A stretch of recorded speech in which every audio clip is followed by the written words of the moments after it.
there's nothing to worry about. You're going to be just fine. I'll take good care of you. I'm your number one horror podcaster, and before diving into misery, I'm going to tell you about the best darn cockadoodie magazine, way better than Paul Sheldon's latest novel. Of course, I am talking about Fangoria, one of the premier brands in horror. Fangoria has been delivering quality magazines since 1979. Each collectible issue features exclusive articles about your favorite monsters, as well as up-and-coming terrors. Be sure to check out the Fangoria store website for subscriptions and a bunch of cool merch. And while you're there, use promo code Would You Die Show for 20% off your entire order. That's right, 20% off your entire order, applies to subscription and one-time orders, applies to the first subscription order only. And if you consider yourself to be one of my number one fans, please consider checking out my Patreon. For only $3 a month, you can directly support my horror podcasting, horror YouTubing, and my horror filmmaking while also getting spooky perks like shoutouts on the YouTube channel, exclusive content, and monthly live streams. Now, talking about fans, it's time to talk about misery. Death has come to your little town, Sheriff. Have you ever felt a knife cut through human flesh and scrape the bone beneath? You're gonna need a bigger boat. Be my victim. You are all my children now.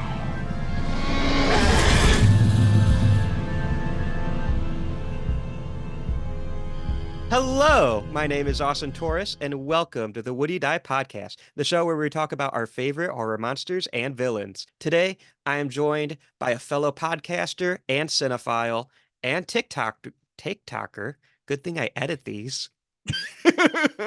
He is the co-host of Films for the Void, a podcast that if you don't listen to already, if you like music, if you like movies, definitely check that out because I love listening to it. It's such a great time. Please welcome my friend Landon Defever. Hello, Austin. Thank you so much for having me. It's a pleasure to be on again. I'm excited because, well, first off, before we started recording, we were talking about how we started podcasting around the same time and we've come up together. You were in like my first 3 months as one of my very first guests. And now I'm like, hey, look at us. We're still doing it. Who would have thought? Yeah. Who would have Yeah, thought? I was gonna say, I was on the 10 Cloverfield Lane episode was the one that I was like, because I was kind of struggling to pick something that I wanted to talk about for the show because like there is a lot of horror that I really do like a lot, but I wasn't sure because I wanted to pick something I hadn't watched or covered for the podcast already, but I also hadn't seen in a while. And yeah, 10 Cloverfield Lane just made a lot of sense because I think wasn't there like a newer film coming? No, that wouldn't have been Cloverfield Paradox. It would have been. I feel like something was coming out why we covered it, but I could be wrong. Maybe it was Prey. It was Prey. It was a return of Dan Trachtenberg. Yep. I mean, you know me, I'm a big Predator fan, so yeah. Yeah, But, no, and I like Predator. yeah. I was gonna say I like Predator a lot too, and yeah, Dan Trachtenberg specifically, yeah, like I really think is the glue that made 10 Cloverfield Lane work so well. That's why I was especially excited to see what Prey was going to bring out. And yeah, like I think a lot of people were surprised how well it worked, and I was bummed that it didn't get a theatrical release, but I'm glad it at least made it. I'm glad it made it out to the public, and that there wasn't like any sort of like HBO Max sort of weirdo stuff going on where it's like, well, let's hold the movie back so we can like write it as a tax write-off. It's like, okay, cool. I'd rather have the art, but that's cool. When you put it that way, it relieves me because when you the fact that Prey wasn't in theaters is my Roman Empire. Yeah. It angers me sometimes. Like I'll just be going about my day and then I'll be like, I should have been able to see Prey in theaters and I get angry and it ruins my day no matter what happened beforehand. And then you're like, it could have been a tax write-off. And I'm like, damn. You're right. Exactly. I think that's exactly like I was gonna say. It's like I know they did that with HBO did that with Batgirl, and I know there was kind of like an uproar over them trying to do that with like a Wile E. Coyote animated movie that they were pitching. Yeah. And then a lot of people specifically fought that one in particular, and they decided, you know what, fine, we'll put it out there. Which makes me think that was a publicity stunt that they did it with Batgirl as like an example. Hey, we can do this, and that I don't know. I don't mean to be a conspiracy theorist, but that was something that kind of came across my mind. I was like, maybe maybe that's why they did it. Maybe that was like a way to like get some hype around it. But yeah, you never know. I don't like to be too conspiracy theory about it Sure. either, but at the same time, it's like either they're that fucking evil or they're that fucking stupid. I'd like to think it's a mix of the two if That I'm f just cynical and but yeah. Yes, maybe they're just a little evil and a little stupid. Yeah, exactly. Yeah, they just yeah, like a little angel shoulder and devil. Well, you could be evil, you could be stupid too. It's like, yeah, I'm gonna go with both you guys. Yeah, exactly. I don't want to name any names, David Zaslav. Uh, Yeah. on that note, I should probably say what the topic of today's episode. It's not Prey. In How it case worked you out that guys way, yeah. listening, yeah, everyone listening is like, oh yeah, we're talking about Prey today. Nope. Not today. I was gonna say you're gonna have to go to a different episode for that. But Prey is quite good, and I do like it. And I think I gave it a 7. It's a solid movie. I top 5 2022 film for me. Oh wow, you liked it. You really liked it. Okay, nice. I love it. Yeah. I've seen it like 5 times already. Oh shit. Yeah, you weren't kidding. Okay, yeah. When they released the 4K Steelbook, I bought that instantly because it could always be a tax write-off. Movies are not Yeah. safe anymore. Max especially, I hate to like brag on Max, but they're the ones doing all the stupid shit. They Mhm. also did that with like they removed a bunch of original content that has no physical Yeah, release. So it's like, the only way you can get it is if you pirate it, sort of thing. And I don't know why they would just remove it. I thought the point of having a streaming service and having original content meant that you could just have it wherever, sort of thing. But right. like, you could just have it whenever. Yeah. Exactly. And then the studios are just licensing their films to the other streaming service. Like, why is Jaws on Netflix and Jurassic Park on HBO? Shouldn't it all be on Peacock? Because that's a Universal franchise? Yeah, Disney would never do Disney would rather saw off Mickey's leg than do that sort of thing, like, they very Right. rarely do that. Right. And even Disney, they're like writing off some of their shows as Yeah, tax write-offs too. But HBO's I guess we call it Max now. I'm it sorry. is I'm ma not I don't do that. it's I don't call it HBO. ma Yeah, it's straight I don't that's another thing that's always deeply frustrated me. It's like HBO is the reason that your branding exists. Like HBO, like home Right. box office, that's the reason people subscribed is because like I like HBO so much. They have like a great reputation for their like original programming and they sign on and they have Warner Brothers under their belt. But yeah, I don't understand it, like yeah, a lot of questionable decisions. Yeah. I don't know what's going on over there. I mean, like HBO Max, that made sense because it's HBO to the maximum, but everyone knows what HBO is. That's what brought us in. What the fuck is Max? All That's I think of like, is that one dog movie that came out like 5 years ago called Max, and I wanna know if that is on Max because that just sort of writes itself. That's the only thing I could see being mutually beneficial for Max and Max. I can't imagine wait, it being helpful for anyone else. wait, the movie is called Max and it's about Yeah, it's a hold on, I'll look it up. There's a Max dog movie. because Here, when you what's said this? Max and Dog, I was thinking of like a goofy movie. Oh, no, different Max. No, this is a Okay. 2015 animated film with Josh Wiggins and Thomas Hayden Church. That's all I know. I've not seen this movie, but it's I've called Max. never That's all I know. I've never heard of this movie. Yeah, it was like a February release. I don't think it did, or I think it was like a late summer sort of thing where it didn't do well. I haven't seen it. I can't really speak to Max except unless it's the streaming service, which is dumb and stupid. And the thing is, like, I don't want to name any names, but a certain CEO of a certain Warner Brothers, he's kind of like the pioneer of dumb. Like, I don't think he's a stupid man because he's, I don't know. I'm not a businessman. Like, so that type of smart, it doesn't click for me. I know movies, so I don't want to be arrogant, but Yeah, at the same time, like, I just feel like a lot of dumb decisions that the other studios and other big companies, like Disney's following suit with tax write-off movies, yeah, which I think is dumb, but whatever. And then like, let's name our big iconic IP streaming service where everyone knows HBO. Let's name it something that like a 12-year-old would think it's cool. yeah. Like, I don't know. What if there was a social media platform that everyone knew that became its own verb at some point and we called it like a random letter of the alphabet? Like, that seems like some 12-year-old shit to me.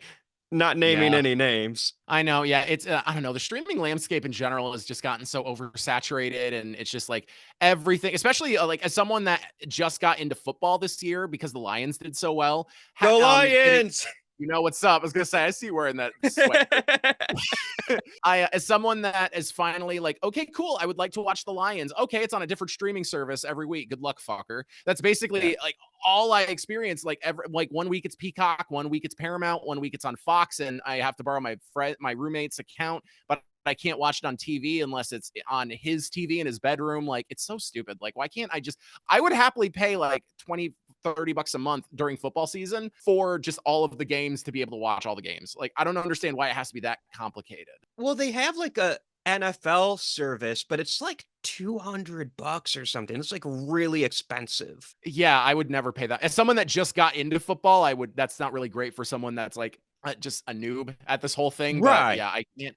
There has to be like a more user friendly service that would be able to like stream everything because I feel like that would do gangbusters if you I don't know. And like I don't know, you can even like do it where you can't share accounts. That's fine. Like I'll pay whatever you want. I just want it to all be in one place. I'd rather have the convenience and not worry about it. Right. And I get that. And I don't understand these companies, man. I want to give you my money. Why are you Yeah. making it hard for me to give you my money? I was gonna say, why do you have to make me so miserable? Segue. Oh, yes. I think it's about time we actually bring up what the topic of today's episode is. And I'm excited because it has not been covered on this show before. And I think it's one of the more iconic pieces of horror, like a hidden iconic gem, if that makes sense. It's like one of those movies where it's like you don't ever see it in the top 5 of stuff, but then Mm-mm. you say it and it's like, "Oh yeah, that's a banger. Everyone knows this." It's like literally an Oscar-winning movie. And of course, we are talking about Misery, the hit bop from Maroon 5. It was so funny. I'm glad you said that because I watched this movie with my girlfriend on Sunday, and all weekend when I was hanging out with her, I was just humming "Misery" by Maroon 5 to myself the entire weekend. And she was like, "Landon, can you stop doing that? I'm sorry. Like that's what we're gonna watch this weekend. I can't get it out of my head. Like I'm sorry it worked out this way. It just sort of happened." I've been waiting to say that joke like for so long. So I'm so glad. I'm so glad we were on the same page. I was Yeah. hoping it was gonna land because I could have easily fallen on my face there, and then I'd be like, well, let's take it from the top. Boom, Yeah. little Then Paramore you would have reference. been the one in misery. What can I say? Exactly, Yeah. exactly. And that's one of those. I promise listeners, we will talk about this movie, but I have Oh, to. there is a discussion coming, let me tell you. But Misery, the song, that is like one of those low key bops that I forget exist. And then Yeah. when it's like sneaks back into my ear holes, I can't like it stays there for 3 straight months Yeah. and nothing else. I'll give my quick takes on Maroon 5 real quick, and then we can leave it at that. I think the first 2 records are great. I think Songs About Jane is awesome. I think Won't Go Home. No, won't be soon before long. Whatever the second one is, the one with Makes Me Wonder on it. That record's great. I think it's just as good as Songs About Jane, in my opinion. Everything else after, I just don't really care about that much. There are songs here and there, like Sugar and Misery, I think would be one of those songs too. But everything after that, I just don't really care that much. I think it's just a little too much. But I think Adam Levine is kind of cool. I like him as a host on The Voice, or I think he was a Yeah. host on The Voice at one point. I think he's kind of a cool guy, and I think there's some songs here and there that are like a couple records under their belt. But I don't know. I wish they were more of a band and less of like a musical concept. I kind of associate them with bands Yeah. like AJR now, where like it feels very manufactured and produced to the point where it doesn't feel like a human's making it. That's my opinion on Maroon 5, is that those first 2 records rock. Everything else after I could give or take. You're not offending me. I'm not a big Maroon 5 one way or the I'm not a Maroon 5 hater either. I think I'm like you, where it's like, yeah, there's bops. Like a Yeah. bop's a bop. I'm not going to be a hater. But Yeah. As I was yeah. gonna say, as a severely like entitled music fan, as well as a seriously entitled movie fan, I feel like I have to give my full discography review if a band comes up on a podcast. So there you go too. In case you were curious of my Maroon 5 opinion. Speaking of discography, let's move over to someone with probably the most prolific bibliography Mm-hmm. of like any person, because we got to talk about Stephen King Yeah. and we got to talk about Misery. Also, we got to appreciate Rob Reiner because like his Yes. filmography, I was looking at his filmography the other day and he had like let me pull up this string of bangers. I don't know if Yeah. anyone else has a one, two, three, four, five, a 5 film run of iconic, everybody knows these movies bangers. Not Yeah. everybody likes these movies, but I feel Mm-hmm. like majority of people like these movies. Yeah. Stand By Me, into The Princess Bride, into When Harry Met Sally, into Misery, into A Few Good Men. I love all 5 of those movies. They're all at least 7s in my opinion, which is good. A 7 is good for me. That's like a Yeah. B. But A Few Good Men is great. And yeah, Stand By Me, another Stephen King adaptation, which makes a lot of sense that Rob Reiner got Misery as well because Stand By Me did so well, and that's also a Stephen King adaptation, which I didn't make that connection until now. And yeah, I like Princess Bride. I love A Few Good Men, and yeah, Misery. We'll get into our opinions in a little bit later, but yeah, all 5 of those are great. And then also I want to add that the movie after that, called North from 1994, is Mhm. one of the worst movies I think I've ever seen, and it's very bad funny, and I would recommend it. We also did for Films for the Void, my friend Eric and I did a podcast entirely on that movie. If you want to go dig that one up and check it out, because that movie is like insanely like inappropriate, and it's made for children too. And like, yeah, it's like one of Ebert and Siskel and Ebert's like most hated movies. It was their worst film of 94. It's like a fascinating movie that you won't believe exists. This makes me so happy because I'm going to be honest. I skipped saying North because I've never heard of it. it. Yeah. I have no basis of knowledge for it whatsoever. So I'm like, well, A Few Good Men is iconic. That is a great film. I don't know what North is. I'll just stop right there. And to hear that it's like absolute trash. It's trash. It's trash with a capital T. It's really bad, and but it's honestly kind of worth checking out because it's such a failure and a weird failure at that. Because it's just like so, I don't know, in this like in like a world that's very PC today, to watch it in retrospect 30 years later, it's fascinating to watch now. Like to see a movie that was like so misconceived when it was created, and now looking at it 30 years later, it holds up even worse. And it has like a ton of stars in it. Like Kathy Bates is in it, like Bruce That Willis makes is in sense. it. Like it has like a Oh, huge star-studded cast that everyone was just in because, oh, Rob Reiner's my friend. Like that's literally the only reason they said yes. I feel like no one read this script. It's kind of insane. that's incredible. To Yeah. go from probably the best 5 film run anyone has ever done to th- that. Yes. Cannot recommend it based on just like badness enough. But what's weird is like I don't think Rob Reiner has directed another film like that run of 5 that you mentioned. I think North kind of cursed his filmography from here on out. Can you look at his Yeah. filmography real quick? Is there anything Yeah. decent after A Few Good Men? Well, I'll just name them all. There's The American President and Ghosts of Okay. Mississippi and The Okay. Story of Us. I've not seen any of these or even heard of these. Alex and Emma, rumor has it. I have seen The Bucket List from Yep. 2007 when that came out. That was 2007. I have no memory of it other than I'm pretty sure it's Jack Nicholson and Morgan Freeman. You're correct. Yeah. And then I think it's funny and then it gets sad. I don't remember too much, but Yeah.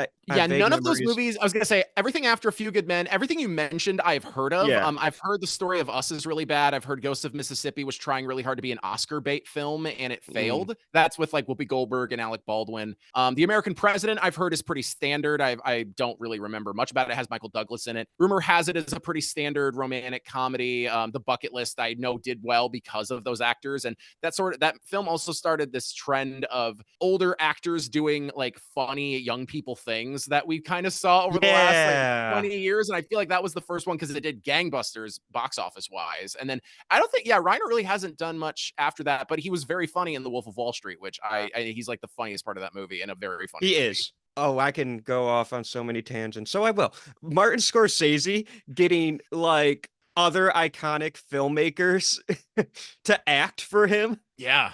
Scorsese, man. That dude's a It's bro. incredible. Yeah, I don't know. I'm curious like what he saw in him like in that casting, but yeah, it was like it's just perfect casting and like yeah, he has like 3 great memorable scenes in that movie and he's super funny in it. I could recite those scenes right now. I won't because we have to talk about Misery. But I also think that, yeah, I also feel like he is very underrated as an actor too and I wish he did more acting because he's very good at it.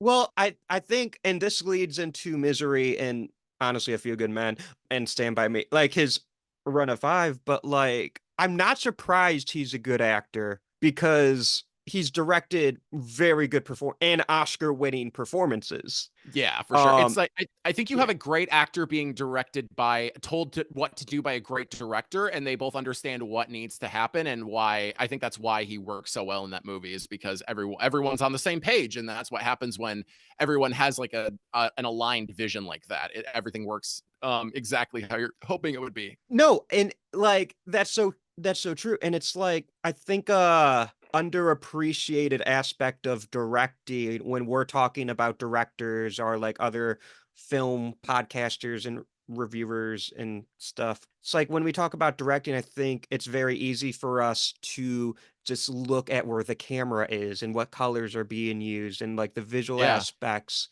I'm gonna relay it to my boy Steven Spielberg because that's just how my brain works. When yeah, you look at a Steven Spielberg movie, it's very easy to be like, well, E.T. works because E.T. shot really well. Jurassic Park works because it's shot very well, and that is true. Jaws and like all of these movies, but I feel like film directors don't get enough credit for when they lead these. And it helps when you're Steven Spielberg and Rob Reiner, and you're it working with does. the best talent, anyways.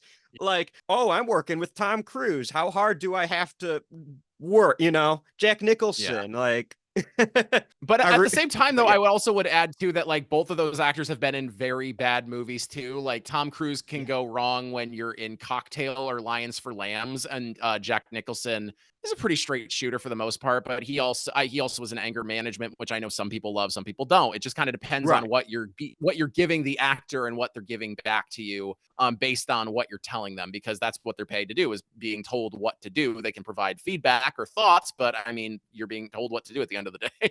Right, right. And I feel like when you have performances like you see in a Rob Reiner or a Scorsese or a Spielberg, you see that collaboration because like I'm gonna use James Caan as example. James Caan, Yeah.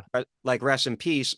I love that. I love that guy's body of work. He's a good actor, and everyone knows Yeah. that. But I think Misery might be, in my opinion, his best performance. Yeah, I would be hard pressed to disagree with that. I think he plays it exactly how he needs to.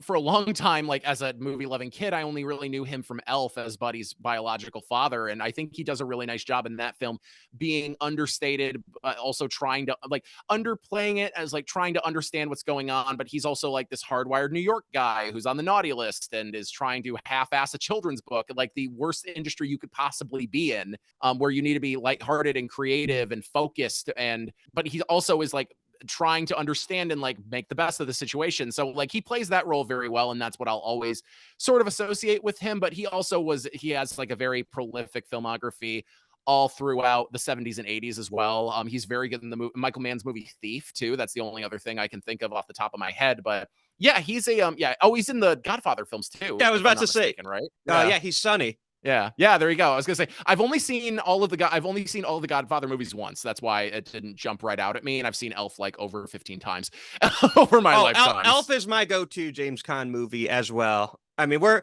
the same age, so Yeah, I was gonna say, I think that's a good young millennial excuse to say I have only seen him and I've only really recognized him from Elf. So, but he's very good in Misery, and I think yeah. brings sort of a similar dynamic to that movie too, because he is trying to play it very coolly as he slowly understands through the course of the film that Annie Wilkes, who supposedly saved him from a car accident at the beginning of the film, where it's like very snowy and blustery, and he flips his car.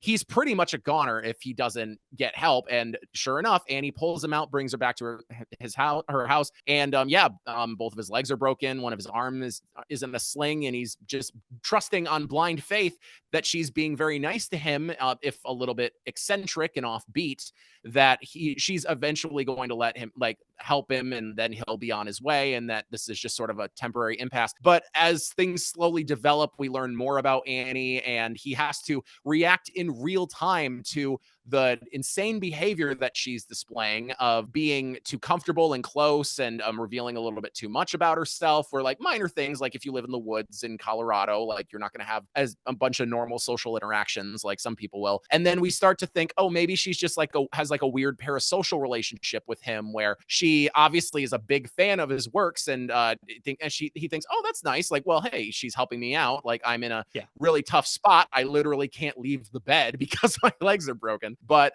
I also like that he's able to react on that parallel line of reacting to her. Like, you feel and believe that he is going through this in real time. You never feel for a fact that he's anticipating anything. And I think that's what makes this easily one of his best performances, if not the best. Yeah. And I think when you pair it with Kathy Bates' performance, where she's much more loud. It's a very theatrical performance, I think, which makes sense because I'm pretty sure Kathy Bates was relatively unknown at this time, and she came from the theater. And I love Kathy Bates. I think she's phenomenal she's awesome. in so many movies, including this one. Like, she won the Academy Award for a reason. Yep. But I think her performance is so much more bombastic and the opposite of subtle. I can't think of the right word. Over the top sort of thing. Like, it's because because over the top performances can go very right or very wrong. And I think when I think over the top performance, I think of J.K. Simmons in Whiplash. I think Kathy Bates is a great example. But I also think that Kathy Bates does a good job of underplaying. She's also sort of she has like, once you find out at the end of the movie, can I talk about spoilers? Is that chill, or should I just say spoilers? It's always try to best. avoid it. No. Avoid it. We'll get into it. I'm just, spoiler warning, guys. If you haven't seen or read Misery, we're in the deep end now. So spoiler away. I'll just say this. We find out later in the film that Kathy Bates has a past, and that's all I'll say. And if that's too spoilery for you, then do what you will. But I will say that once we find out that she has a little bit of a seedy past, as James Caan slowly realizes through her actions and her words and her like unhinged mental state, that he needs to get the hell out of there. Like, there's no way that this is going to end well for him if he stays put and just takes the same pills and like listens to her, and then all of a sudden she turns really. Another thing too that plays into the parasocial vibes in this is that she gets to read the advanced copy of what will be Paul Sheldon is his name. Paul Sheldon's last novel in a series of Misery books, and he wants to just do something else. He wants to do anything but Misery. He has this really long, prolific career, and he just wants to turn a page and shut the last book of the Misery books and start and try and do something new. And Kathy Bates, when she reads the final version that he has in his briefcase, that she reads it, she's really liking it, and they're on the same page until one night, like, she wakes him up in the middle of the night and freaks out on him and says, "You can't kill him off like that. That's not how this is supposed to go." She's telling this to the author of the series. Like, it should be his entire decision to decide how this ends and what this is. Like, this is completely his decision. And I feel like we've seen over the last 30 years since In Misery's wake, we've seen a lot of unsatisfactory endings get very harsh reactions from people because they don't like the direction. One big one that I think of is the How I Met Your Mother finale. People were furious over that. And another thing too is the direction of The Last of Us Part 2, I think, is another great example where people have really really sensitive reactions to something. They loved the first iteration or the original intent of what was going to happen, and then when the ending hits, you're furious about it. Even though, like, Last of Us Part 2, like, it has issues, but I understand why people love that game, and I also understand why people were a little like turned off by some of the narrative decisions. But man, like, that whole thing, like, especially like during lockdown too, that only like infuriated people more because they were stuck inside and that was the only thing that you could do was play a video game. So I think that intensified it. But Yeah, I feel like people have very harsh reactions to something that someone else creates and then it becomes someone else. Like they think it's theirs because they connect so deeply with it, but Yes. if it doesn't go their way, they get furious about it so much that Kathy Bates, Annie Wilkes is her character's name, completely flips the script and says, "You're going to burn this book. You're going to burn this Yep. manuscript, and you're going to start over entirely until I'm happy with it." It's like she's calling all the shots, sort of thing, and yeah, and then we find out real like she's a huge fan of these books, so much that she has like a Paul Sheldon shrine in her fucking house. So Yeah. I think, yeah, there's a lot to pull away from this, and that's what I think makes it really interesting. But yeah, I'll let you talk for a little bit because I've been talking for No, no, five no, straight you're good. minutes. You're good. I have a lot of Uh, thoughts on this movie. well, that's what I love about movies is when you have so many thoughts and then you just want to keep going and going. I love it. I mean, that's why we're podcasters, right? So, Exactly. movie podcasters. Like Yeah, we're not exactly. talking about taxes. Yeah, I don't know, not but yet, at least. not yet, exactly, yeah. But until this film gets written off for a tax write-off, then we're talking about Exactly. Then, taxes. yeah, I was gonna say, then, yeah, HBO will own this podcast until someone says otherwise. No, I think you're bringing up a lot of great points, especially because, like, when you're talking about the parasocial relationship and really just like relationship of fandom Yeah, and the artist. And you mentioned How I Met Your Mother and The Last of Us, which I don't want to go too hard into The Last of Us because they're gonna start filming season 2. And if you only watch the TV show and haven't that could played the really spoil some games, stuff. Yeah.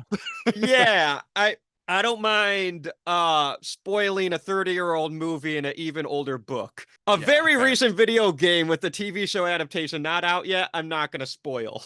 Totally fair. Yeah. Cuz I didn't read the Game of Thrones books, but the people who did sometimes went, I was glad Yeah. when Game of Thrones went farther than the books.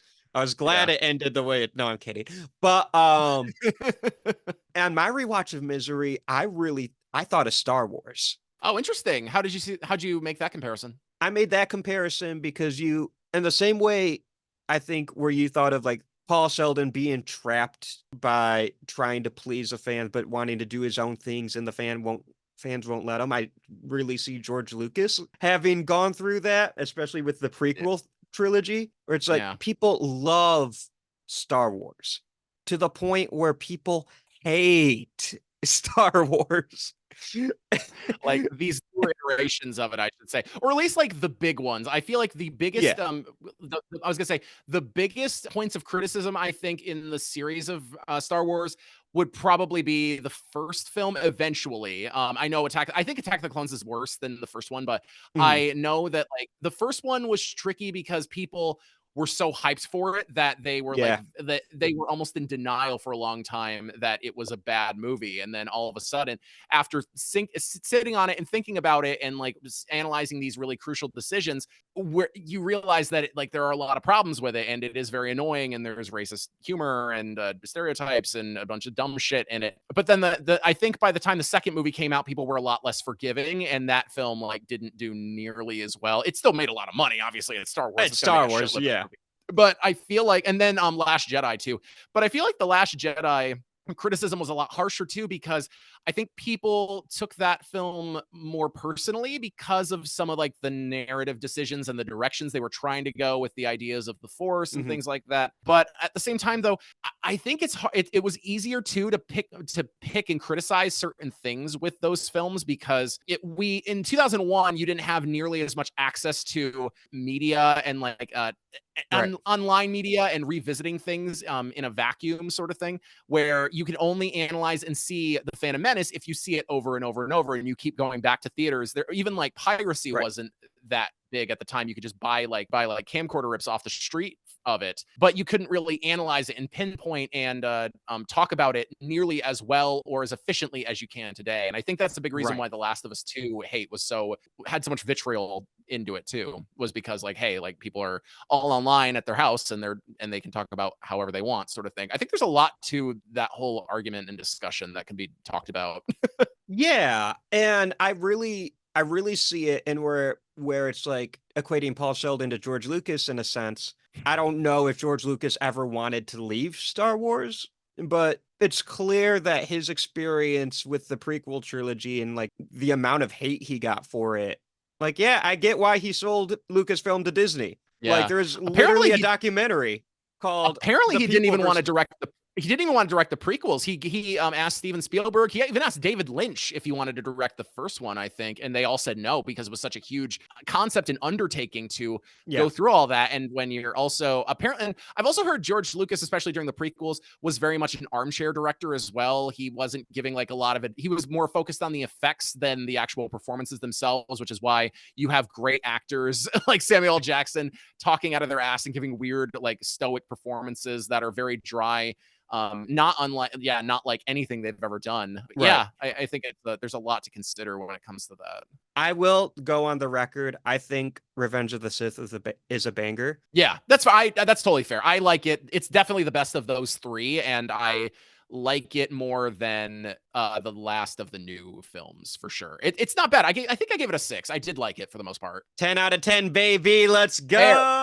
Totally fair. I know Nostalgia. there are a lot of people that love that movie, but yeah, I'm even one of them. honestly, even the original Star Wars films, I think are like 7s and 8s. I don't think they're like Yeah. amazing, but I get why people love them so much and have such a huge connection to them. I think they're still cool for sure. I also think when we had the prequels, those were our Star Wars. Mhm. Because we had VHSs or DVDs, depending on when you got into Star Wars. Because everyone has a different Star Wars story. But our generation, our theater, like our new Star Wars was the prequels. So I don't think we were nearly as harsh as the people who grew up with the original trilogy. Mhm. Now, this new trilogy comes out all with its fair amount of criticisms, but I also think Yeah. they're very hated unfairly as well. It's a nuanced discussion with no one using nuance, if that makes Yeah. sense. Yeah, exactly. Like I was gonna say you could have like a pretty prolific understanding of what's going on with it, but if you're not able to like sort of look at something like some of their faults too, then I don't think you're gonna be making much progress with people that just want to like yell and complain about them too. So it's like kind of Right. it's a weird sort of point of contention for fans of that series. And to tie Misery into this, a scene that really struck me was when Annie is making Paul rewrite his own book because she didn't like the ending. She's making him rewrite everything. And he, first off, he doesn't want to do this. So he's like pulling ideas out of his ass. Then she has the audacity to be like, you buried her in the last one. Start from there. Like, Yeah, sort of thing. Like she you're has not this. going to cheat It's us. not even like she wants his unfiltered version. She just wants the series to end how she wants it to end. It's not even like she cares about like artists like approach to a process like Right. she did with she did with the other 8 books.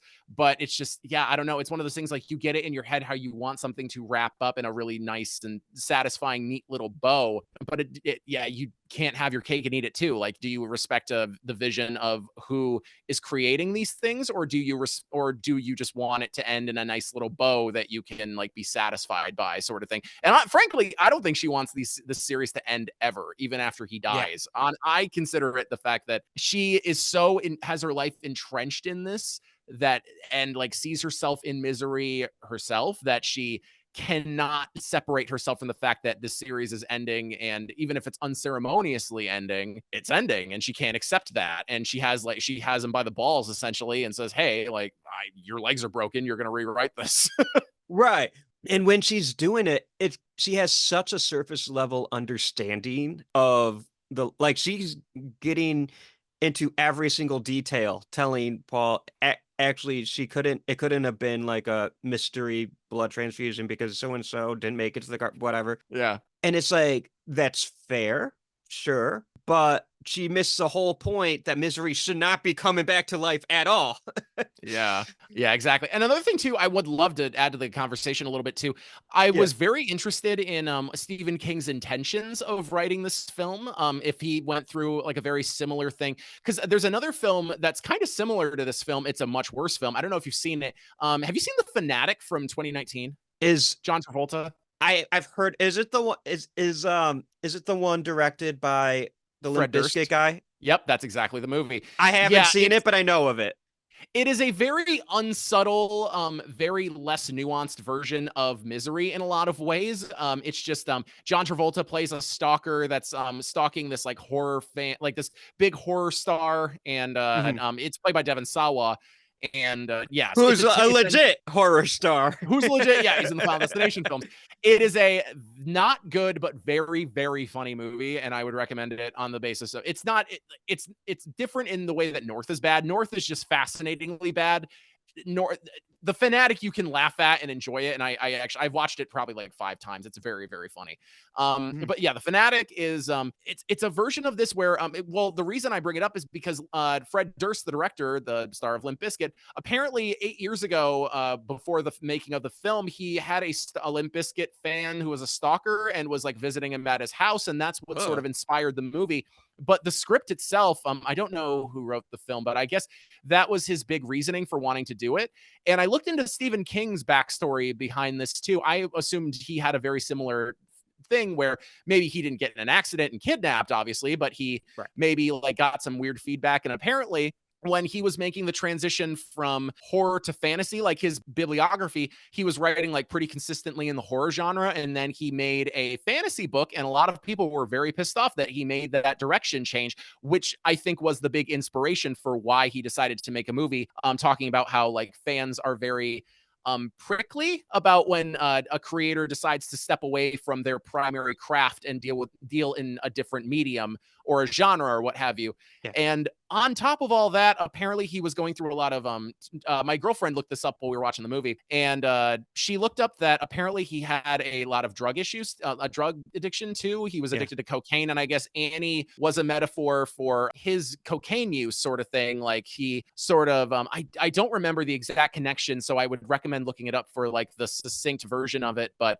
I found that really interesting. I'm glad that it wasn't this sort of Fred Durst black and white depiction of what it's like to be in a parasocial relationship where one side is very favored over the other, sort of thing. It was an interesting an interesting use of taking, as Roger Ebert put it in his review, taking an everyday situation where it might be unrelatable to some, but I think the core ideas and emotions are very universal. You know, it's funny. I'm really glad you brought this up because I don't think there are many artists that can do that. Like No, create I don't think so either. these off the top of my head, I'm thinking of the two kings of the 80s, the two Stevens, Spielberg and King, where Yeah. they're able to take these fantastical, extraordinary concepts and make them relatable to like E.T. Like that's literally an alien movie, but everyone can relate to being lonely growing up, having family trouble, not really understanding that sort of thing. Our Close Encounters, like wanting to just escape. Yeah. um Jurassic Park having just kind of like a fear of progress, whether it be technology or parenthood. But also those are movies that are easily accessible to where it's like I'm six and like dinosaurs. Yeah. I can enjoy Jurassic Park as much as someone who wants to dig a bit deeper, paleontology, pun intended, um, and find some thematic nuance in addition to the spectacle. And I think Stephen King, when he writes that, even if the adaptations are bad, and there are a lot of bad adaptations of King, Yeah. I think his stories are so strong that even in the bad adaptations, there are still thematic nuggets. Now, question off the top of your Yeah. head. I have not researched this, so I'm also working off this. What would you say is the best Stephen King adaptation and the worst Stephen King adaptation? I have not seen a lot of the bad ones, but I've seen a good chunk of the good ones, and I'm curious what you gravitate towards the most. Mm, best is hard I have a because, best for sure, but I don't know. I have a couple worse that I can think of. well, the basic bitch answer I'm going to give you is The Shawshank Redemption for That's my best. basic bitch answer. It's my Yeah. fifth favorite movie of all time. It's a great movie. It's a great movie because my favorite Stephen King adaptation, I wouldn't say is the best Stephen Fair. King Okay. adaptation. It's just the one that I love rewatching and I'll watch over and over and over again. But the reason why I'm having a hard time, because it's like, am I answering it as in like the best adaptation of King's work to screen or just the best overall movie? See, that's the thing. All I can speak to is the quality of the movie because I've never read a full Stephen King book. I would like to, Okay. I have a PDF of Misery saved on my computer that I would like to read at some point, but I don't I spend more time watching movies than I do reading books. I'm reading a lot more Same than here. I typically do, but I Misery is the book that interests me the most. I would like to read Cujo and I would like to read It and Carrie at some point. I would like I've read it. I have not Mhm. read Cujo yet, but though I love the movie. I love Yeah, that Cujo's cool. movie. And I love Carrie. Carrie Yeah, actually is cool. like a foundational horror movie for me. Yeah. My friend got me this book. I have yet to read it, but it's Oh, hell as yeah. Carrie, The Shining, and Carrie, The Shining, and Salem's Lot. And That's a I've never. thick ass book. It's three, so Yeah. it's it's still smaller than it. That's still cool though. Yeah. I did read it through audiobook at the day job, and that was like over 40 hours. Jeez. Oh my god, I can't even It imagine. is insane. Yeah, I But need a long drive. I was gonna say I need a long drive to put a yeah, really long book like that on to try and get some use out of that. yeah, that's a road trip. Yeah. But to answer your question, and the reason why I kind of asked for clarification is because if it's best adaptation, that rules out The Shining. And Oh, sure. if we're just going like best just overall film, then The Shining becomes a contender. Yep. I think The Shining is my second. If we're talking straight up the quality of the film, Shawshank's number one, then Shining, and then after that, it's like a three-way tie between like Misery, Cujo, and another one. And then I would say the 2017 It for three. That would be Oh, my three. I love all of those. Hot Stand take, by I Me is think really good too. I think Doctor Sleep is better than The Shining. Interesting. I actually have not seen Doctor Sleep. It's one of the most I popular Letterboxd love movies I haven't watched yet. I don't want to oversell. Now I've already oversold it I'll because watch it in the next couple of weeks. I'll let you know what I think. The Shining is one of the greatest films ever made. I Yeah, it's mean, rad. that iconography is just like whether you like it or not, you can't deny its greatness, right? Yeah. I personally connect to Doctor Sleep much more than I do The Shining. Fair. Okay. But the Doctor Sleep also owes a lot to The Shining. So it's really cool because I think Doctor Sleep did the impossible and it warmed Stephen King up to Kubrick's version of The Shining. Interesting. Okay, see that I could see the value in if you're looking at it from a convincing because I know what King thinks of the original Shining adaptation. Yes. I know he does it.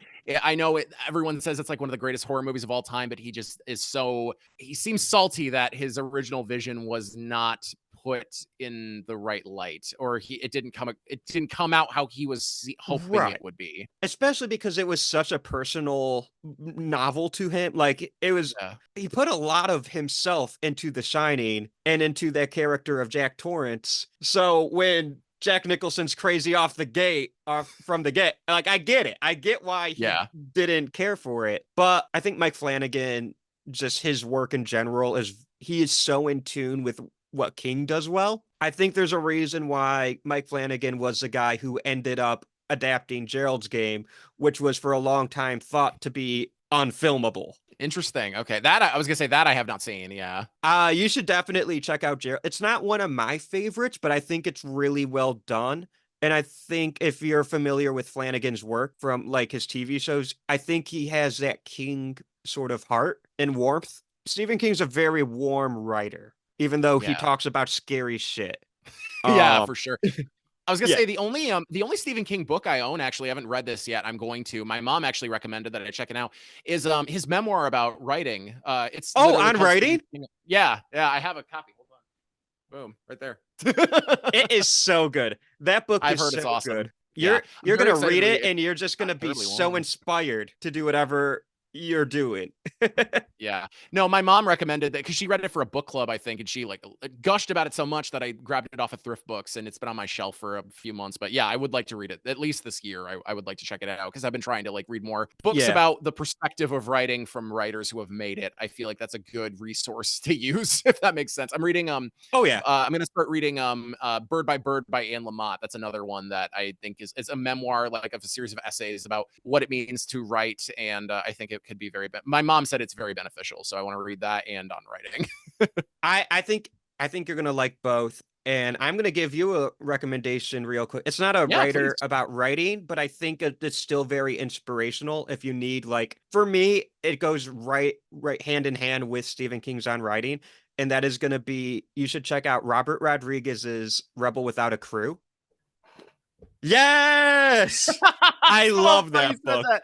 I grabbed it. That's another one I need to read. I've heard it's awesome. I grabbed it at a thrift store, and I've heard it's dope as hell. Yeah, and I love Robert Yeah. Rodriguez's filmography too. So Robert Rodriguez is one of my favorites, and reading yeah, that book just like cemented it, you know. And yeah. you finish that book, it's just like, damn, let's go make a movie. He's one of those like really self-made auteurs that really loves his craft, not only loves his craft but loves the process of being involved in his craft so much that Yeah. he does so much himself, which I always love and admire. That's why I love like the first two Spy Kids films, and Mhm. Planet Terror is dope as hell, and then obviously some of his older films like Desperado and From Dusk Till Yep. Dawn I think are awesome too in their own right. But a director I've always like really admired. So yeah, they're two, but I've got a read list that's pretty long. But yeah, this can easily turn into We Love Robert Rodriguez podcast. I love that guy so much. Yeah. The work he's done, just helping the other Latino filmmakers and artists kind of elevate Yeah. above, and then his ability to just go from whatever fucking thing he wants to do to, yeah, I'll make a movie with James Cameron, like some inspired movie Oh, with James Cameron. Alita Yeah. Battle Angel. Yeah, yeah. Yeah, it's like, I'm not doing anything. Yeah, I'll do the Boba Fett show. Like, the fact that he can do it all and just do it in a way that is always Robert Rodriguez. Like, I know a lot of people didn't care for the Book of Boba Fett, but fuck them. It felt like Robert Rodriguez in Star Wars. I loved it. Yeah, It for was sure. what I wanted it to be. I was gonna say I haven't gotten into like the Star Wars TV shows that much. I'm more of a movie guy. That's really all it is. But yeah, Same. I've heard good things about it. Like that it's pretty in line with what he does as a director, which I was gonna say, sign me up if that's what it is. And at the same time, I can get why a lot of people don't really care for his style. And that's what Yeah, for makes sure. him even more appealing to me. It's like he has such a strong style, like Stephen Yeah. King. There you go. He's one of those directors who can easily make a 10 out of 10 or a 1 out of 10 movie, depending on what you Yeah. ask or a person's opinion. Like, do I like Shark Boy and Lava Girl? No, I think it's pretty stupid and bad, but I understand why it was made. It obviously it made money and people like it and people look back on it. It's very funny. I love watching it with friends. But he also can make something like From Dusk Till Dawn, which is like a high 8 in my opinion. I thought it was dope as hell. And Planet Terror too. Like I love that he can make like the hardest hardcore stuff imaginable, but also make something really fun and light for kids as well. I love that. And that's something really hard to do that I'm not sure anyone else has really done it to those extremes. Yeah, for sure. I can't think of anyone off the top of my head, at least to that a level of success. I will say, like Right. there are directors who have like made like sort of low budget indie stuff, but they haven't really successfully gotten out of that like space either. Like it's one of those things. I don't know. It's interesting for sure. It is. It is. And I'm just like, I'm thinking of Spielberg again. Like, Spielberg's able to make movies for everyone, but even his darkest shit is still pretty accessible. Like, I wouldn't show a child Munich, but Yeah, I wouldn't either. Oh, I have a great example, by the way. Peter Jackson. oh yeah, Yeah, great. that is a great example. example. Great Yeah. example. Yeah. Started making stuff like Bad Taste and Brain Dead. Brain Dead is one of my favorite horror movies ever. We were actually almost going to talk about that film, but I've already covered it for Right. Void. So I recommended Misery instead, this was my first time watching. I didn't mention that, but Oh yeah. yeah. So, but yeah, this was, but yeah, no, that's another example of a great director who had like really indie roots, but then worked his way up slowly and then directed like one of the greatest trilogies of all time. And now he's just kind of doing whatever he wants, very much like Robert Rodriguez. I love it. That is the dream, is to just make cool shit whenever you want. And Yeah, that really is like full creative license, like sign, Yep. like give me a blank check and I'll make my vision. Exactly. So you kind of mentioned your top 3 Stephen King films as being Shawshank, The Shining, And It. and It Chapter 1. I feel like I have to give you mine. Yeah, go ahead, Um, please. My number 1, it's funny because whenever I give my top 3, I feel like only one of them I ever hear in other people's top 3. But my number 1 is Christine. Yep, very good. Fucking love Christine. My number 2 is Cujo. Fair. Yeah, Cujo's good. Yeah, I give those the same score. I give those each 7s. And my number 3, to round out the 3 C's, is Carrie. Oh, nice. Yeah, no, Carrie does a lot. Like we talked about this a little earlier, but I think you said that was a very foundational horror film that may have been like one of Yeah. the first slashers that ever existed. If or I don't know how, or it's more supernatural than a slasher, but Yeah. I vibe with Carrie quite a bit. I haven't watched it in a while, but I like it. I love it. That's like just one of those movies where it would be on at the house and I watched it a little too young. Yeah, fair. The prom scene, Yep. the prom scene fucked me up. Oh no, oh no, oh no, son, that's just ketchup. She's fine. But yeah, I love Carrie. And then I think the reasons why I love Christine and I'd say Misery is on the outside looking in. Misery I very much love, and it's mostly because of James Caan. Yeah. I love everything about the movie, but James Caan's performance is what makes it so close to being top 3. It's easy top 4 for me, but For sure, yeah. If I was gonna say, if you have really close ties with your top 3, it's kind of hard to unseat one of those. So yeah, I think it's a very right. fair 4. I think Misery would also be my number 4 outside looking in if we're talking about that. But there's a lot on that outside level. Like Cujo is there, Christine is there. Yes. Yeah, there's a lot of films like that. Yeah, Misery is there. A lot of films that are just shy of that best tier, but I still very much admire them and I would watch them again. Like I could put Cujo or Christine or Misery on again, and I would Yeah. be totally content with watching it again. There are a lot of great adaptations for King. Like we didn't even mention The Mist or Pet Cemetery, and those are both Yep. very good. A lot of people love those. We didn't mention them once. Yeah, he has such a rich body of work. And yeah, Stand By Me is also on that level too. Oh, yeah. For sure. If we're talking ones that I've seen that I don't really like that much, I'll be quick about this, but the Sure. only thing I can think of is It Chapter 2, which I think has some pacing issues. But again, I get there's some people that like it, that really connect with it, mainly you. But like I understand it's just very dense and a lot packed Yeah. into a short amount of time. And then have you seen Sleepwalkers? I have not seen Sleepwalkers. I won't tell you a thing about that movie because it's batshit insane and very funny, and I would watch it again, but it's objectively not very good. But it is funny. It is a funny movie, and I actually wouldn't mind talking about that. I want to watch it because I know Mick Garris directed that, and I really like Mick Garris. So I want to watch it just because I know he did, but I have not seen it. If we want to talk about ones that we think are bad, you know what? I'm just gonna say it. I'm gonna rip the Band-Aid. I'm gonna What do rip you the got? Band-Aid out. Everyone's gonna hate me. I don't like Children of the Corn. See, I don't think I've seen Children of the Corn. I think I've tried to watch it a couple of times and I've shut it off. I just was so bored by it. I can't remember ever sitting down and watching the entire thing. I love the concept. I think the idea is, especially if you grew up like me, like corn-fed Midwestern boy surrounded by corn every summer, I can understand why it would be effective for people, but it's just so slow. I think it's more of an execution from the filmmaker itself. But I also have Yeah. not read the original text, so I can't really speak Well, I to it think as an it's like adaptation. I think it's based off of a short story. Yeah, So I think you're right. it's like they had to stretch out a short story where there wasn't much to stretch out. I don't get the appeal. I'm not a hater of Maximum Overdrive. I get why people would hate on it, but not me. Haven't seen it. I- I've heard it's funny though. I would like to see it at some It's point. I think if you go in with the same minds, it's just bonkers. Yeah. Yeah. What are your overall thoughts on Misery? Like just sort of wrapping up a little bit. Like what Yeah, are your yeah. huge big takeaways? I think we talked at length about like the parasocial and like the fandom subtext of it. Yeah. I think what I really like about Misery, it is a very much a theatrical film in the Mhm. in the sense of like it makes me think I'm watching a play at the theater. Yeah.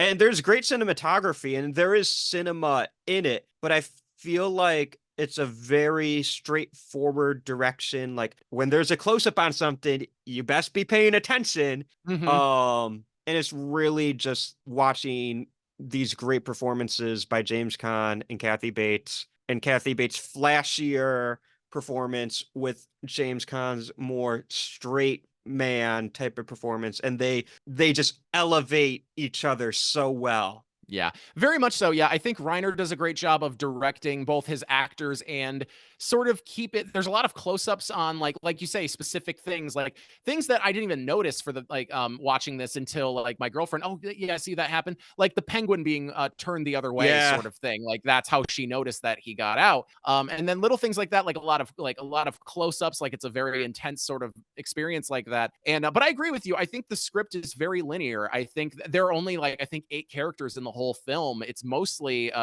James Caan and Kathy Bates, if I'm not mistaken. You could easily adapt this into a play. I think you could, as someone that grew up doing a lot of local theater as well. I think you could very much adapt this into a play and have I it think they work well. have. That wouldn't shock me. Like, there's a lot you could do with the lighting and you could have an underlying Yeah. score attached to it. You could like really intensify those moments to make it really stand out. And yeah, I definitely agree with you there. I think it's very limited, but I think Reiner does a great job of using the space. Unlike Stand By Me, which is like there's quite a few more characters and a lot more to play and edit with, and there's a lot of locations and Right. lot of lot of through lines to keep track of. Where this is like very simple and straightforward, which is why I think it works just as well as Stand By Me. Right. And it's just to show how like you can do a lot with a little. Mm-hmm. And I really admire films that are like essentially one location, maybe a couple other here and there. Cujo's the same way. Cujo, a majority of that film is stuck in that like heated Ford Pinto. Yeah, where all the windows are you can't open the windows, you don't have a phone, you can only make Right. mad dashes to get whatever you can, like water or a phone or what have you. And yeah, it's very intense. And like that car, it's a very small space, but there is a lot of movie that is shot around that, which makes it so interesting. Yeah. I really dig Misery. What are your final thoughts before I ask you Yeah, the titular question totally. of the show? Of course, yeah. Overall thoughts, yeah. First time watching this movie, very much enjoyed it. I think James and Kathy work well off each other. I think the parasocial stuff I think is the best aspect of the work itself. I don't think it goes too hard into like unsubtle territory, even though it is over the top. But I do think the commentary comes through that King is trying to get across here, especially hearing his background and how he decided to come up with this idea and relay it back to his own life and what he's experienced. Yeah, great performances. I think the filmmaking works very well. Yeah, not much I dislike about it. It's just one of those movies like I didn't feel it being going over a certain threshold where I loved it, but I did Yeah. like it. It was consistently and thoroughly enjoyable. A lot of it based on the performances and the subtext themselves. So I gave it a 7 out of 10 on Letterboxd. I very much enjoy it. I would probably watch it again in the near future. Not one of my favorite King adaptations, but quite good, and I would definitely check it out again. I'm glad. I'm glad you enjoyed it Mhm. cuz I didn't recommend the movie. You picked it, but Yeah. like it's a movie that I very much love. And when it's like, "Oh, I've never seen it before." Then I'm sure you feel this way. It's always like, "Ah, what if they Oh, don't we need to like it?" Oh, sure, that's totally fair. Especially when you're in the same room as them and they're watching it and they're just not clicking with it. I've had that happen multiple times where, oh, this movie, No. I really sell it to someone and oh, it's so good. You need to see this, or let's watch it right now. And you're sitting with them and you're laughing and they're like, oh no, they didn't laugh at that sort of thing. Like you're having like really mixed feelings about it and like, ah, shit. Well, yeah, but I'm glad this worked out mutually for both of us. Yes, I'm so glad. And of course, you guys know the title of the show. It's Would You Die? So, Landon, if you were in a snowstorm and you got into this horrific accident and you broke your legs and you found yourself trapped in a forsaken cabin in isolated wilderness and you found that you were rescued by your number one fan, the top patron of Films for the Void Patreon, which you guys should subscribe to. You should. Uh, Annie Wilkes, would you die? I'm going I'm gonna say that I would probably make it out. Only because I think I would make similar mindful decisions that James Caan did. I don't know if I'd have the mental capacity to end someone's life. I can't say that or like to like get the better of them. But I maybe like if I was in that situation, I would work and I would play into her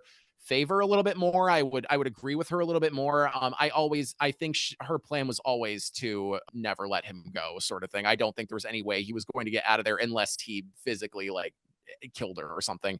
So I think I would say that I would play that route and hopefully it would work out. But I would also, I don't know, I have a very low threshold for pain too. And there's a lot of really intense scenes of legs Yep. snapping and pain that because I've broken a bone before. I know what it's like. And I know what that feeling of having something slip. And yeah, I was gonna say things do more than slip in this movie. Yeah. Yeah. And that's how good a movie is when we could talk at length about it. And we didn't mention the hobbling scene once. That is like the horror Yeah, thing you oddly talk enough. about. But you guys have seen Misery. You know that scene. Every Yeah. other podcast talks about the hobbling scene. We're Yeah. above that. We're Yeah, not toxic exactly. fans. Yeah, it was. I will say that was something I did not know a ton about going into the movie, but it was very effective. And yeah, I would have Yeah. been horribly upset if I had to go through that in particular. Holy shit. I know. And it's what I think of whenever I hear Moonlight Sonata. Yeah, honestly, didn't even know that that's where yeah, I knew obviously that it was something that was included in this film, but I didn't know that that's what it was called. And because I've heard the term Moonlight Sonata before, but I didn't know that that's what that piece of music was called. Okay, yeah. Mm-hmm. And it's like that is a very famous piece of in this and a lot of other things, but I will always attribute it to Misery, you Yeah. know? I could see that for sure, especially if you have such a deep-rooted connection with it already. Right. But yeah, so I'm glad that you would live potentially. Most Hopefully. likely. We'll give you a most likely. Me, Mhm. probably not. I'm too much of a people pleaser. Yeah. I think the concept of I think you want to be I think we should work on getting to be famous but not too famous, that we have crazy people that are that are trying to get what they want out of our art. I think that's the trick, is like trying to stay on the fringe as much as possible. I wonder if Robert Rodriguez has stalkers, because if not, then that's the goal. Yeah, I would assume. Yeah, I was gonna say, like, free creative license without people trying to break into your house. I think that's the American dream. Yeah, I think Stephen King is too famous. I would say so too. I imagine that he probably has some people that are in basements right now planning his demise, but hopefully not. Hopefully not. Hopefully we get some more books. I mean, he's still cranking them out. Look at that dude go. Dude loves to write. What can I tell you? Yeah. And you know what? We just want to do what we love. So that's the dream. Yep. Maybe not to that extreme, but you know, I'd like to make movies and not be in debt. That's my goal. There you go. That's all you can that's all you can really hope for. Yeah. Yeah. Cool. This has been a great conversation. Having you on the show is always a blast, so I can't wait until you're on again. Where can people find you and your show? Yeah, for sure. So my podcast I do with my friend Eric Spitz. It's called Films for the Void. You can find us wherever you stream podcasts. You can follow me, Landon. I'm just saying the end of the podcast now. You can follow myself on Twitter at IGotDefeverman. You can follow the podcast at Films_Void on Twitter. Both of those were Twitter handles. And yeah, the podcast is wherever you can stream it. And we also have a Patreon for just $3 a month. You can get episodes a few days early before they officially release every other Monday. Or you can, and if you stick around long enough, you might get to pick a main topic movie episode for us to talk about at some point. So, yeah, a lot of incentive and a lot of reasons to check us out. Hell yeah, man! This has been awesome. Thank you so much. Thank you, dude. Appreciate it. Thank you for listening to today's episode. Thanks again to Landon for joining me today and for talking Misery with me. It's always a great time having Landon on my show, and I hope you guys enjoyed this conversation as much as I did. My short film, Ice Scream, just finished its festival run and is finally dropping on the Would You Die YouTube channel this Thursday, March 7th, 2024. It premieres at 8 p.m. Eastern Standard Time and will be available for you to watch whenever you want. I'm so excited that everyone's finally going to be able to see this little film. It had a very good festival run, I think. All the screenings I went to, people seemed to enjoy it. So I hope you guys enjoy it as well. And please let me know what you guys think. An announcement, the Patreon is back. That's right. If you really want to support this podcast, you can help me directly by subscribing to the Patreon. I retooled it so it is only $3 a month. And you'll get exclusive content and live streams for patrons only. If you like this show, please let me know. Leave a review and rate on Spotify, Apple, YouTube, or wherever you listen to this show. Also, feel free to interact with me on social media, whether it's Twitter, Facebook, Instagram, TikTok, just wherever you're most comfortable. It may not seem like a lot, but trust me, every single like, share, and comment and follow helps this podcast grow and helps keep me going. And feel free to let me know how I'm doing. What do you guys like about the show? Areas that I can improve? Guests you'd like me to have on? Monsters you want me to talk about? All that sort of things?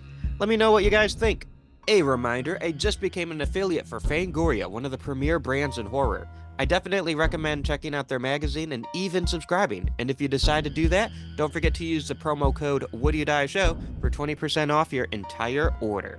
You can find the show's social media on Twitter, Facebook, and Instagram at WoodYouDieShow. Also, now you can follow me on TikTok at WoodYouDiePodcast. Would You Die is a partner with the Three Wise Men Media, a Metro Detroit-based group of awesome guys, Kyle, Tyler, and Dylan, where they bring you professional wrestling, trailer reviews, indie comic books, and so much more. The music you hear in the beginning and end of each episode is composed by my friend Josie Palmer. Next week, we're talking about one of the best and funniest horror comedies ever made. Until next time, I'm Austin Torres. Try not to die.